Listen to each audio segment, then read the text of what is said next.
یعنی گزار رہے ہیں. یقیناً غوث پاک بہت بڑے ولی کامل کا نام ہے، سبھی لوگ جانتے ہیں. سیدی سرکار عبدالعلیم آصری علیہ رحمہ، سرکار عبدالعلیم آصری رحمہ کے بارے میں کس طرح تعریف فرماتے ہیں، ذرا توجہ کا طالب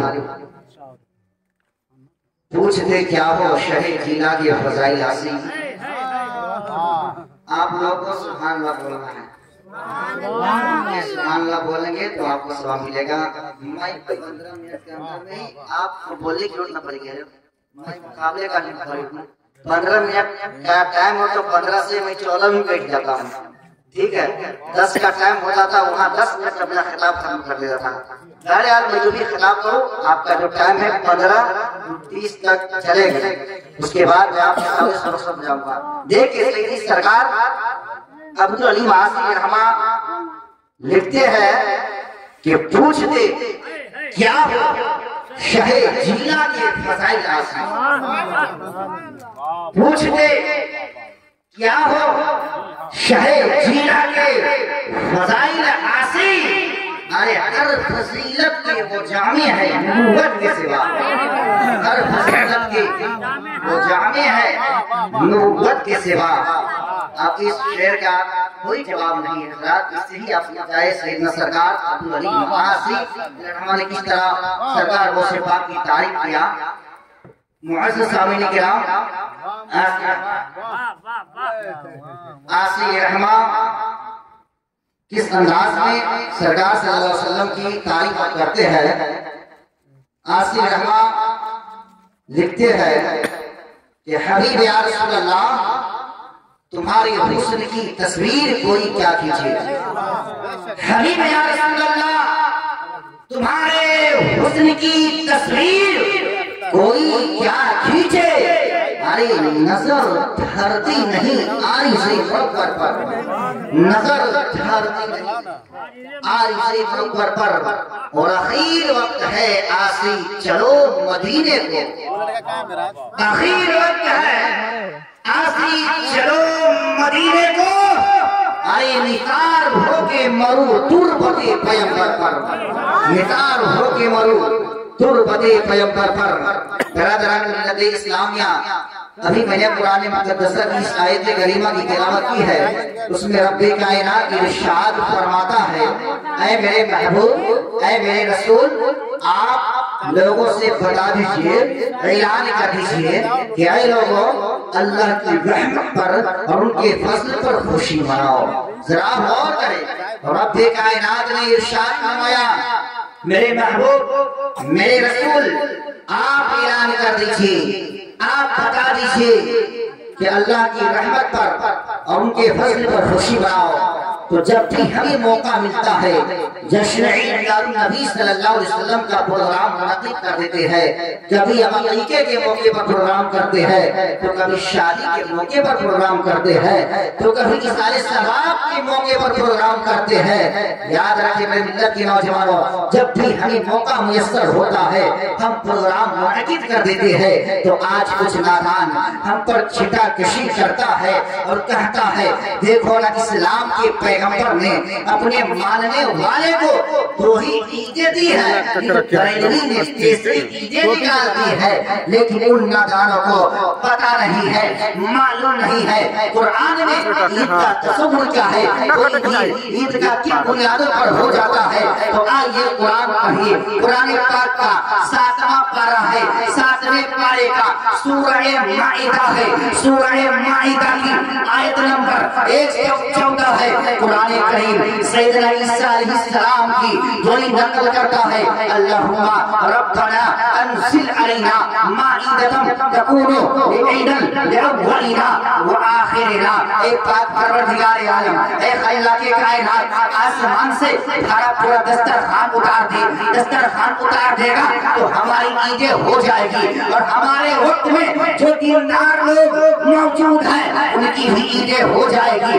اے میرے ملت کے نوجوانوں، اردو شبد ہے یعنی دسترخوان، یہ عام ہے. کھانا چن دیا گیا ہو تب بھی اس کا نام دسترخوان ہے، کھانا سے خالی ہو تب بھی اس کا نام دسترخوان ہے. لیکن عربی زبان میں ایک لفظ ہے مائدہ، اور مائدہ یہ ہر دسترخوان کو نہیں کہا جاتا ہے، مائدہ اسی دسترخوان کو کہا جاتا ہے جس پہ کھانا چن دیا گیا ہو۔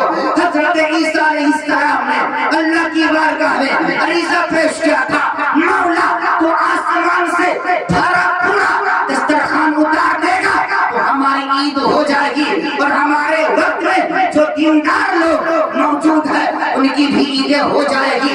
سمجھ میں آئی بات؟ جس دن خدا کی طرف سے کوئی نعمت اتر جائے اس دن کو عید بنانا بدعتوں کا طریقہ نہیں ہے۔ جس دن خدا کی طرف سے کوئی نعمت اتر جائے اس دن کو عید بنانا بد مذہبوں کا طریقہ نہیں ہے، بلکہ اس دن کو عید بنانا تو بریلی کے امام احمد رضا کا طریقہ ہے، اس دن کو عید بنانا غریب نماز کا طریقہ ہے، اس دن کو عید بنانا غوث الورا کا طریقہ ہے۔ البتہ میں قرآن کریم کی روشنی میں کہنا یہ چاہتا ہوں، یاد رکھے میرے ملت کے نوجوانوں، بلکہ اس دن کو عید بنانا تو نبیوں کا طریقہ ہے۔ پتہ کیا چلا، معلوم کیا ہوا؟ جس دن خدا کی طرف سے دسترخوان اتر جائے وہ دن عید کا ہو سکتا ہے، تو جس دن ہمارے پیغمبر ہمارے رسول نبی آمنہ کے لال عبداللہ کے لہتے جگر میرے آقا آ جائے، وہ دن عید کا کیوں نہیں ہو سکتا ہے؟ اے دسترخوان یہ بڑی چیز ہے کہ ایمان کی جان یہ بڑی چیز ہے، ایمان کی جان یہ بڑی چیز ہے، ایمان کی جان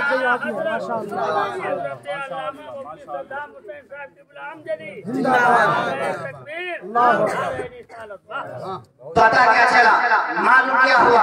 یاد رکھے میری ملت کے نوجوانوں، دسترخوان اتر جائے، عیسیٰ علیہ السلام نے اس دن کو عید کا دن بنا لیا، تو میرے نبی جو اس سے پچھلے والے مہینے میں آئے، میرے آقا آئے، تو یاد رکھے میرے ملت کے نوجوانوں، جو لوگ بھٹک رہے تھے اس سے راستہ مل گیا، تو وہ دن ہمارے لیے عیدوں سے بڑھ کر عید ہے۔ اس لیے آپ کے لیے دعوت فکر ہے، دعوت پیغام ہے کہ آقا صلی اللہ علیہ وسلم کا میلاد جب بھی ان کی میلاد ہو ہمیں چاہیے خلوص کے ساتھ، الہیت کے ساتھ ان کی مجلس میں ہم شریک ہو، کیونکہ یاد رکھے جہاں علماء کرام بیٹھے ہوتے ہیں، یاد رکھے وہ جگہ بہت اچھی ہو جایا کرتی ہے، اور یاد رکھے جس جگہ پر اللہ اور اس کے رسول کا ذکر ہو جائے وہ جگہ بے مثال ہو جایا کرتی ہے، وہ جگہ تاجدار ہو جایا کرتی ہے۔ جس گاؤں میں نبی کا ذکر ہو وہ گاؤں اچھے ہے، جس مدرسے میں نبی کا ذکر ہو وہ مدرسہ اچھا ہے، اور یاد رکھے اگر مدرسہ ہے لیکن رسول کا ذکر نہیں ہے وہ مدرسہ نا انکمپلیٹ ہے، اگر مسجد ہے رسول کا ذکر نہیں ہے وہ مسجد نا انکمپلیٹ ہے، اگر دلان ہے نبی کا ذکر نہیں ہے وہ دلان نا انکمپلیٹ ہے۔ پتہ کیا چلا، معلوم کیا ہوا؟ نبی کا ذکر ہوتا ہے وہ جگہ سب سے اچھی ہوا کرتی ہے، اور بزرگوں نے کہا ہے یاد رکھے جس جگہ پر نبی کا ذکر صرف سال میں ایک مرتبہ ہو جائے، یاد رکھے اسلاف کرام فرماتے ہیں اس جگہ پر سالوں سال رحمت و نور کی بارش برستی ہے۔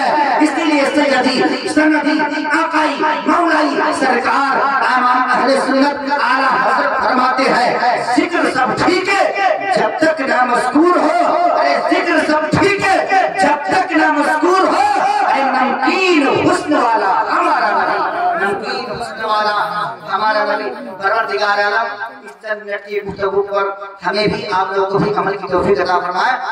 وقت یاد نہیں دیتا کہ میں لمبی تقریر کروں، پروردگار عالم کی بارگاہ میں دعا کرتا ہوں مولا اس پروگرام کو اپنی بارگاہ میں شفیع قبول عطا فرمائے۔